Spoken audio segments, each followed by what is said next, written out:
देश दुनिया की सारी बड़ी खबर के साथ सामने मौजूद दोस्तों सबसे पहले सबसे बड़ी आपको बताएंगे दोस्तों, जहां पर इंडिया गठबंधन आज तक नहीं था इतना मजबूत जितना एक मानसून सत्र के अंदर अपनी मजबूती दिखाई गई है। दोस्तों बताएंगे कैसे 18 दिनों तक होती रही फ्लोर लीडर की बैठक। दोस्तों हर दिन एक रणनीति के साथ मैदान में कूदे और हर दिन मोदी, शाह और किरण रिजिजू के साथ साथ जेपी नड्डा को हर तरीके की रणनीति में चारों खाने चित्त किया गया। दोस्तों बताएंगे किस तरीके से इंडिया गठबंधन ने आज तक की सबसे ज्यादा मजबूत संसदीय विपक्ष की भूमिका निभाई है। दोस्तों डिटेल में जानकारी अब तक पहुंचाएंगे। इसी के साथ में कौन राहुल गांधी बोलने वाले बीजेपी के नेता राहुल गांधी पर इमरजेंसी लगाने का आरोप लगाने लगे। दोस्तों बताएंगे कैसे गिड़गिड़ा रहे हैं बीजेपी के लोग और राहुल गांधी की टिप्पणी को लेकर भाजपा वाले कहने लगे कि संस्कारहीन और अश्लील टिप्पणियां कर रहे हैं राहुल गांधी। और नरेंद्र मोदी से जुड़ा हुआ 56 इंच का बंदर वाला बयान भी एक विवादों का बड़ा कारण बना है। दोस्तों डिटेल में अपडेट अब तक पहुंचाएंगे। इसी के साथ में झारखंड की हेमंत सोरेन सरकार करने जा रही है देश में सबसे बड़ा आंदोलन। दोस्तों और क्यों, इसके पीछे क्या है बड़ा कारण, और बताएंगे 300 से ज्यादा भाजपाइयों के ऊपर मुकदमा दायर किया गया है। दोस्तों एक एक करके चलेंगे आज की सारी बड़ी अपडेट। लेकिन उससे पहले अगर आप भी मानते हैं कि आज से 20-25 दिन पहले देश की राजनीति और आज देश की राजनीति में जमीन आसमान का अंतर है, अगर आप भी मानते हैं कि अब समय पूरी तरीके से पलट चुका है और मोदी और शाह को लेकर बनाया गया उनकी छवि का गुब्बारा पूरी तरीके से फूट गया, तो इस वीडियो को लाइक करके लाल बटन दबाकर चैनल को सब्सक्राइब करके बेल आइकन दबाकर कमेंट बॉक्स में अपनी राय जरूर लिखकर बताएगा। ज्यादा से ज्यादा वीडियो को शेयर कीजिएगा। दोस्तों चलते हैं सबसे पहले सबसे बड़ी ब्रेकिंग न्यूज अपडेट की तरफ, जहां पर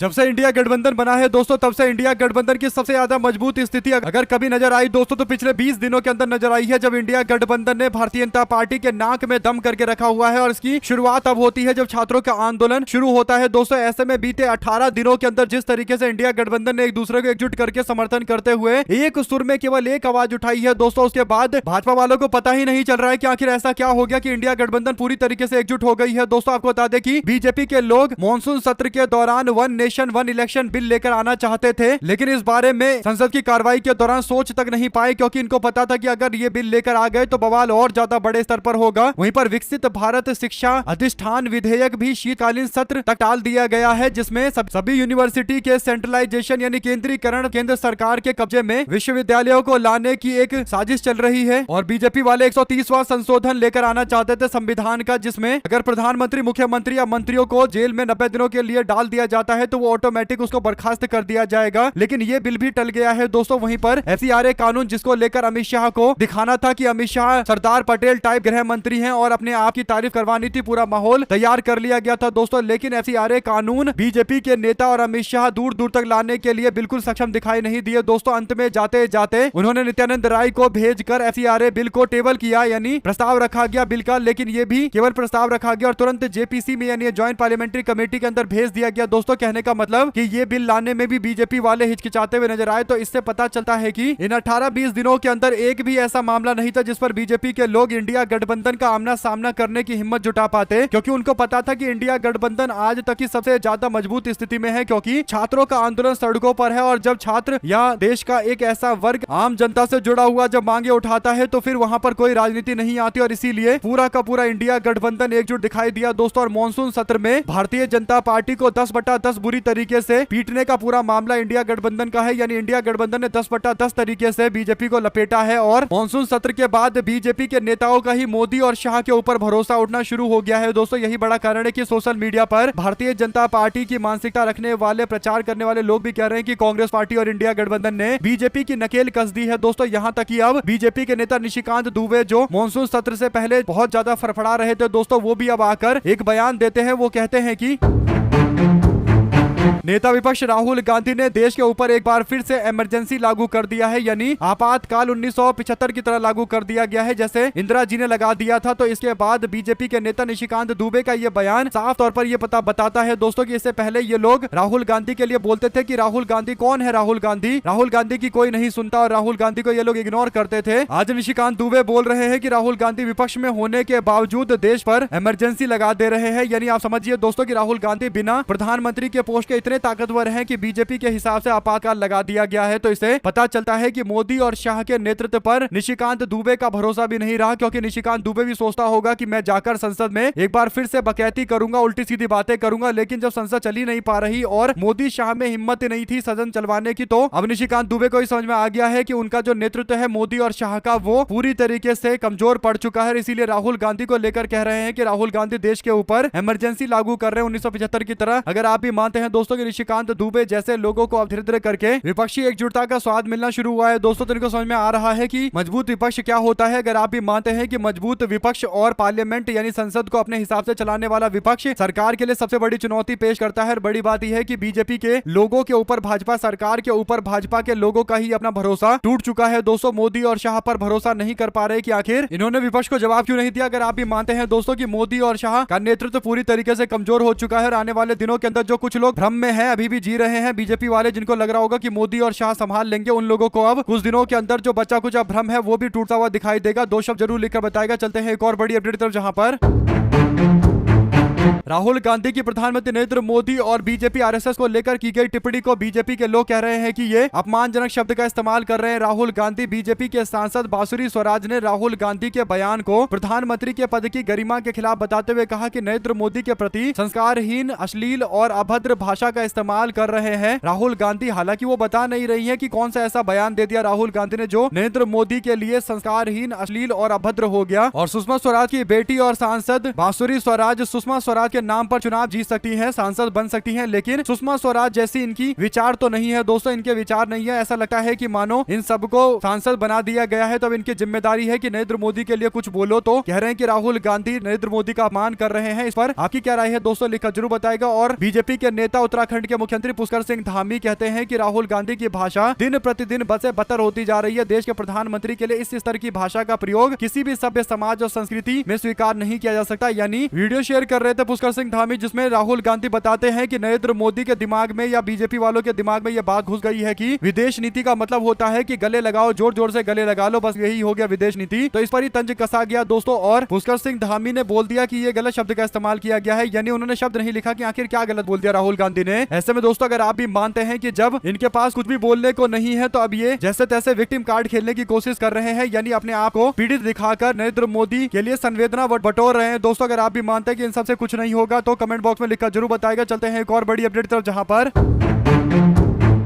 कांग्रेस पार्टी के नेता पवन खेड़ा बीते दिन इंडिया गठबंधन के कई और सांसदों के साथ में यानी समाजवादी पार्टी, शिवसेना, यूबीटी और आरजेडी के साथ साथ एनसीपी के सांसदों के साथ में संसद भवन के बाहर अपने हाथ में बंदर लेकर नारे लगा रहे थे कि 56 इंच का छोटा बंदर जल्दी आओ सदन के अंदर। अब इस बात को लेकर बीजेपी के लोग भड़क गए कि नरेंद्र मोदी पर निशाना साधते हुए जानबूझकर ये नारे लगवाए जा रहे हैं। 56 इंच का छोटा बंदर बोला जा रहा है। ऐसे में दोस्तों बार बार इस बात को लेकर अब चर्चा हो रही है और बीजेपी के नेता रविशंकर प्रसाद कहते हैं कि लोगों का विश्वास अब इनके पास नहीं है, विपक्ष के पास नहीं है। विपक्ष के लोग पूरी तरीके से बौखला गए हैं और देश की जनता इस बात के लिए कभी माफ नहीं करेगी और नरेंद्र मोदी का अपमान किया गया है दोस्तों। यानी बीजेपी का ये भी नेता विक्टिम कार्ड खेलते हुए नजर आ रहा है। तो ऐसे में अगर आप भी मानते हैं कि जहां कोई जवाब नहीं है इनके पास, वहां पर विक्टिम कार्ड लेकर खड़े हो जाते हैं और दावा करते हैं कि देश की जनता जवाब देगी। देश की जनता ने 2024 में ही जवाब दे दिया था और नरेंद्र मोदी से कहा था कि हम तुम्हें बहुमत नहीं देंगे, सत्ता से बाहर बैठो। फिर भी जैसे तैसे नंबर जुगाड़ करके देश के प्रधानमंत्री बने पड़े हैं। तो आम जनता के द्वारा दिए गए आदेश का पालन तो वैसे भी नहीं हुआ। चलते हैं एक और बड़ी अपडेट तो दोस्तों, जहां पर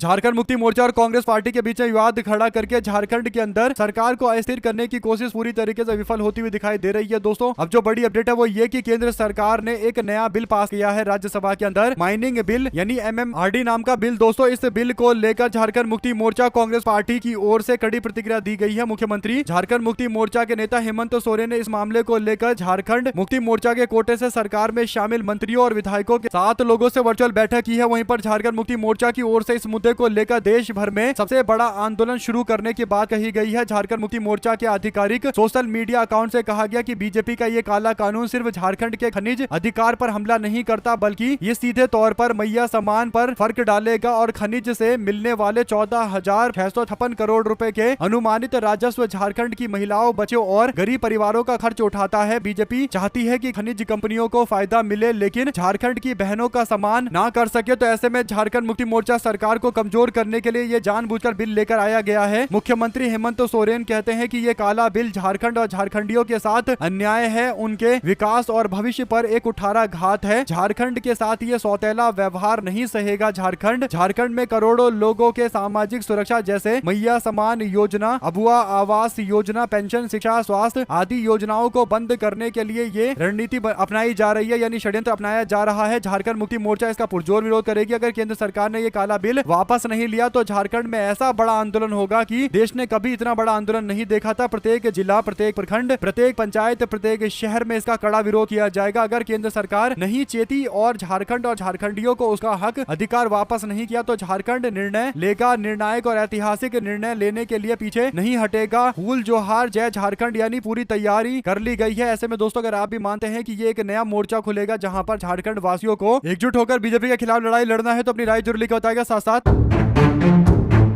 झारखंड में भर्ती परीक्षा के कथित अनियमितता के मामले को लेकर 10 अगस्त को राज्य की विधानसभा की ओर निकाले गए मार्च के संबंध में पुलिस ने एक बड़ी कार्रवाई की है। दोस्तों 300 अज्ञात लोगों के खिलाफ प्राथमिकी दर्ज की गई है। एक वरिष्ठ अधिकारी ने इसकी जानकारी दी है। उन्होंने बताया कि यह मामला निषेध आज्ञा का उल्लंघन करने से जुड़ा हुआ है। सरकारी संपत्ति को नुकसान पहुंचाने और पुलिस पर हमला करने के आरोप में अज्ञात लोगों के खिलाफ दर्ज किया गया है। रांची के पुलिस अधीक्षक पारस राणा ने कहा कि 10 अगस्त को विधानसभा की ओर निकाले गए शांतिपूर्ण मार्च में बाधा डालने के आरोप में विधानसभा थाने में 300 अज्ञात उपद्रवियों के खिलाफ प्राथमिकी दर्ज की गई है। इस पर आप लोग की जो भी राय है लिखकर जरूर बताएगा। चलते हैं एक और बिग न्यूज अपडेट की तरफ दोस्तों, जहां पर सिख प्रोटेस्ट को लेकर एक बड़ी जानकारी सामने आ रही है। All India anti Khalistani front के नेशनल प्रेसिडेंट गुरसिमरन सिंह मंड की गिरफ्तारी के मामले को लेकर जोरदार तरीके का बवाल हुआ। दोस्तों हरियाणा के अंदर ये गिरफ्तारी हुई है और हरियाणा कमेटी के नेतृत्व में सिख संगत ने NH-44 के दोनों तरीके से जाम कर दिया और इससे दोनों ओर से वाहनों की लंबी लंबी कतारें देखने को मिली। दोस्तों आंदोलनकारियों को तितर बितर करने के लिए पुलिस ने बैरिकेडिंग्स लगाकर आंसू गैस के गोले का इस्तेमाल किया। तो ऐसे में दोस्तों ये मामला गुरुद्वारा पंजोखरा साहिब से जुड़ा हुआ है, जहां पर जजगी सिटी सेंटर में तनाव की स्थिति हो गई और क्षेत्र में भारी मात्रा में पुलिस बल तैनात किया गया। दोस्तों देखने की बात यह है कि ऐतिहासिक गुरुद्वारा पंजोखरा साहिब में ये पूरा घटनाक्रम था। दोस्तों इस पर आपकी क्या प्रतिक्रिया है लिखकर जरूर बताएगा। चलते हैं एक और बड़ी अपडेट तरफ, जहां पर बीजेपी के लोग सोशल मीडिया पर दावा करते हैं कि राहुल गांधी ने देश के राष्ट्रगान का अपमान किया है। यानी 8 सेकंड का वीडियो चलाकर बीजेपी के लोगों का दावा है कि राहुल गांधी देश के राष्ट्रगान का सम्मान नहीं करते। सोशल मीडिया पर भाजपा ने पोस्ट किया तो लोगों ने इस पर फैक्ट चेक करना यानी तथ्यों की जांच करना शुरू कर दिया। तो पता चला कि ये जो 8 सेकंड का वीडियो है बीजेपी वालों का, ये झूठा वीडियो है, क्योंकि राहुल गांधी राष्ट्रीय गान पर पूरी तरीके से खड़े रहे। 52 सेकंड तक वीडियो चलता रहा और सब लोग खड़े होकर राष्ट्रगान का सम्मान करते रहे। उसके बाद जैसे ही राष्ट्रगान खत्म होता है दोस्तों, राहुल गांधी मंच पर मौजूद सभी लोगों से हाथ मिलाने लगते हैं और इसी बीच बैकग्राउंड में दोबारा से राष्ट्रगान चल जाता है, यानी गलती से चला दिया जाता है, जो 8 सेकंड तक चलता रहता है। और इस दौरान राहुल गांधी हाथ मिलाते हुए लोगों से दिखाई दे रहे हैं। दोस्तों यानी राष्ट्रगान हो चुका था, उसके बाद गलती से 8 सेकंड का ये जो राष्ट्रगान चल रहा था उस बीच को लेकर बीजेपी का दावा है कि राहुल गांधी ने राष्ट्रगान का अपमान किया है। यानी यहाँ पर भी ये फिर वही फालतू की बातें करने लगे। दोस्तों इससे पता चलता है कि इनके पास बोलने के लिए कुछ है नहीं, ये उल्टी सीधी बातें, और इसने उसका अपमान उसने उसका अपमान कर दिया। लेकिन ये नहीं बोलेंगे कभी कि नरेंद्र मोदी ने देश के 21 बच्चे और उनके परिवार का अपमान कर दिया जिन्होंने जान गंवाई नीट पेपर लीक मामले को लेकर। और नरेंद्र मोदी से कम एक माफी की उम्मीद तो लोग कर ही सकते हैं दोस्तों, खासकर जिनके परिवार का कोई व्यक्ति कोई बच्चा अपनी जान गंवा चुका है, तो वो भी अब नरेंद्र मोदी देखने तक को तैयार नहीं। इससे दो तरीके की भावनाएं सबके सामने स्पष्ट होती है। आप लोग अपनी राय जरूर लिखकर बताएगा। चलते हैं एक और बड़ी खबर की तरफ, जहां पर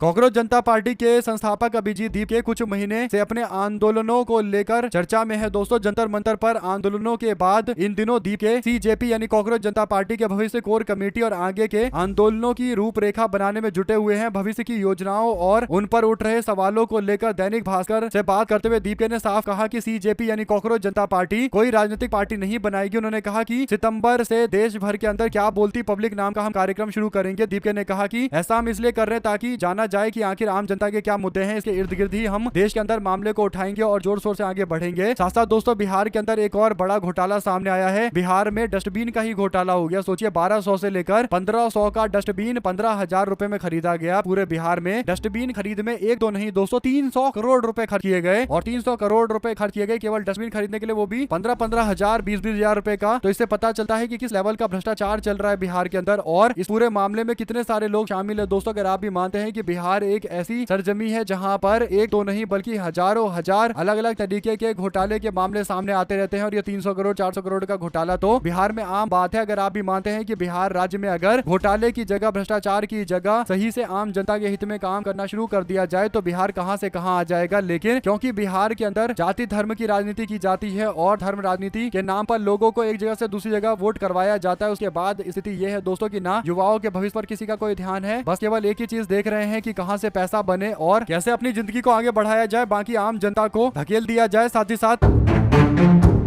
आम आदमी पार्टी के नेता अरविंद केजरीवाल और मनीष सिसोदिया ने दिल्ली हाईकोर्ट में आबकारी नीति मामले में सीबीआई की रिवीजन याचिका खारिज करने की मांग की है। इसके लिए उन्होंने कोर्ट में याचिका दाखिल की है। अरविंद केजरीवाल और मनीष सिसोदिया ने आबकारी नीति मामला घोटाले में आरोप मुक्त होने के फैसले के खिलाफ सीबीआई की याचिका पर सवाल उठाए हैं। दोस्तों, मनीष सिसोदिया ने आबकारी नीति मामले में आरोप मुक्त होने के फैसले के खिलाफ सीबीआई की याचिका पर सवाल उठाए। यानी आप देख सकते हैं कि कैसे सीबीआई के जरिए एक बार फिर से अरविंद केजरीवाल उनके संगी साथियों को परेशान करने की नए तरीके की रणनीति अपनाई जा रही है। दोस्तों, इसी के साथ में चलते हैं एक और बड़ी अपडेट तक, जहां पर जयराम रमेश कहते हैं कि गृह मंत्री अमित शाह चर्चा के लिए तैयार है। ऐसा बार बार हम लोगों को संसद भवन के अंदर बोला गया। हकीकत यह है कि अमित शाह पार्लियामेंट में आते थे और अपने कमरे में बैठकर समाचार की खेती करते थे, तो वहीं पर प्रधानमंत्री 5 फरवरी 2020 को लोकसभा में गर्व से कहकर गए थे कि उन्होंने अयोध्या के अंदर एक ट्रस्ट का गठन किया है। यानी अपने आप को बता रहे थे कि वो ट्रस्ट का गठन करने का जिम्मा उठाते हैं और उन्होंने एक बहुत अच्छा काम किया है। इसके बाद जब उस ट्रस्ट पर सवाल उठ रहे हैं राम मंदिर चंदा चोरी के मामले पर, तो फिर नरेंद्र मोदी के मुंह से एक शब्द नहीं निकल रहा और बीजेपी वाले बोल रहे हैं कि ये तो राज्य का विषय है। अगर ऐसा है तो नरेंद्र मोदी ने लोकसभा के अंदर राम मंदिर के ट्रस्ट बनाने को लेकर खुद क्यों श्रेय ले रहे हैं, इसका जवाब उनको देना चाहिए। आप लोग इस पर अपनी राय जरूर लिखकर बताएगा। साथ साथ चलते हैं एक और बड़ी अपडेट जहां पर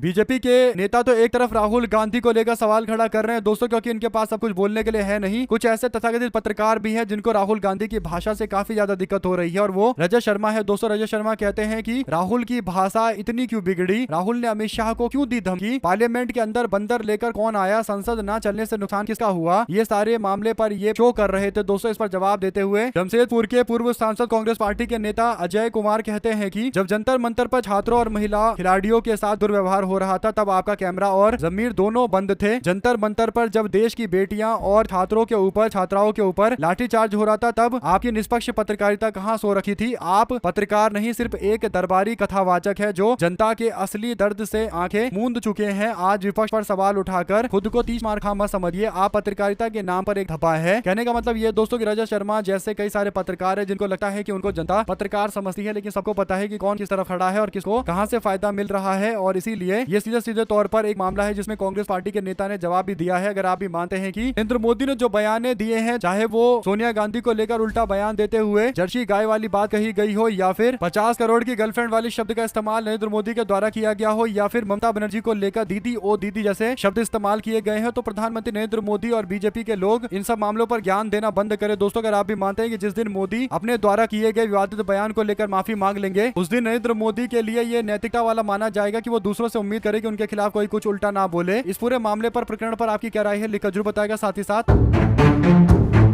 अभी हाल फिलहाल के अंदर बांकीपुर के अंदर विधानसभा के चुनाव हुए थे दोस्तों, और बांकीपुर के विधानसभा चुनाव में भारतीय जनता पार्टी को एक जो सबसे तगड़ा झटका लगा वो ये कि बांकीपुर क्योंकि सवर्णों से जुड़ा हुआ क्षेत्र था दोस्तों, जहां पर कायस्थ आबादी बहुत बड़ी संख्या में थी और बीजेपी ने कायस्थ समाज के व्यक्ति को टिकट देकर मैदान में उतारा था, यानी जातीय समीकरण साधने की कोशिश की थी। इसके बावजूद इनको हार का सामना करना पड़ा और प्रशांत किशोर चुनाव जीते, क्योंकि सवर्ण समाज के लोगों ने मिलकर प्रशांत किशोर को समर्थन कर दिया। इसके बाद अब बीजेपी वालों को पता चल चुका है कि उनकी हालत खराब है दोस्तों, और खासकर ये जो भरत भूषण तिवारी से जुड़ा हुआ पूरा मामला था और प्रशासन के लोगों के द्वारा जो हरकत की गई थी दोस्तों, इस बात को लेकर गुस्सा इतना ज्यादा था कि शांत होते होते काफी ज्यादा टाइम लगा। और इसके बाद बीजेपी के लोगों को समझ में आ गया कि बांकीपुर चुनाव हार का एक ही कारण है कि सवर्ण लोग बीजेपी से नाराज है दोस्तों। इसके बाद भारतीय जनता पार्टी के नेता सम्राट चौधरी ने एक बड़ा फैसला लिया है दोस्तों। सम्राट चौधरी ने कहा कि न्यायिक जांच के अंतरिम रिपोर्ट के आधार पर बिहार सरकार द्वारा दिवंगत भरत भूषण तिवारी जी के परिवार को आर्थिक सहायता और परिजन को सरकारी नौकरी प्रदान की जाएगी, यानी सरकारी नौकरी देकर अब उनको मनाने की कोशिश, परिवार को मनाने की कोशिश की जा रही है। इस पर आप लोग की क्या प्रतिक्रिया है दोस्तों, लिखकर जरूर बताएगा। चलते हैं एक और बड़ी अपडेट की तरफ, जहां पर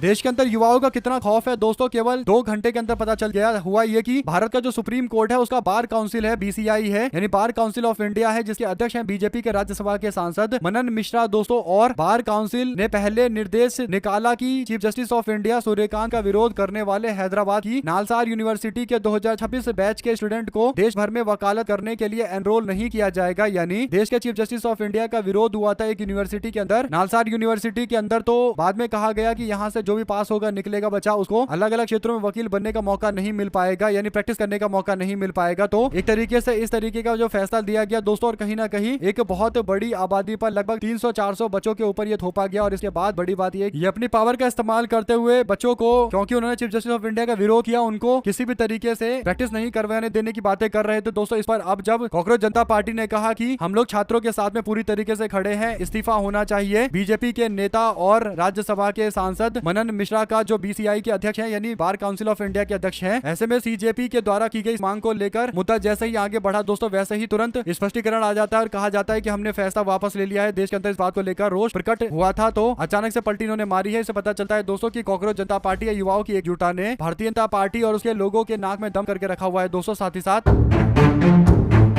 राहुल गांधी ने एक और ऐसे शब्द का इस्तेमाल किया है दोस्तों, जिससे बीजेपी के लोग और ज्यादा पिनकते हुए नजर आएंगे। राहुल गांधी ने आरएसएस और बीजेपी को जोकरों का समूह बता दिया दोस्तों, यानी बंच ऑफ क्लॉन्स बता दिया। इस बात को लेकर अब बीजेपी वाले बुरी तरीके से भड़क रहे हैं और कह रहे हैं कि राहुल गांधी की भाषा खराब हो गई है और इधर उधर की बातें कर रहे हैं। ऐसे में अगर आप भी मानते हैं कि राहुल गांधी की भाषा नहीं खराब है, देश की जनता इसी भाषा की मांग देश के नेता विपक्ष से कर रही है, क्योंकि उनको लगता है कि बीजेपी को हराने के लिए जरूरी है कि जोरदार तरीके का विरोध होना चाहिए। आप लोग की जो भी राय लिखकर जुटा के ज्यादा से ज्यादा वीडियो को शेयर कीजिए। बहुत धन्यवाद। जय हिंद, जवाहर।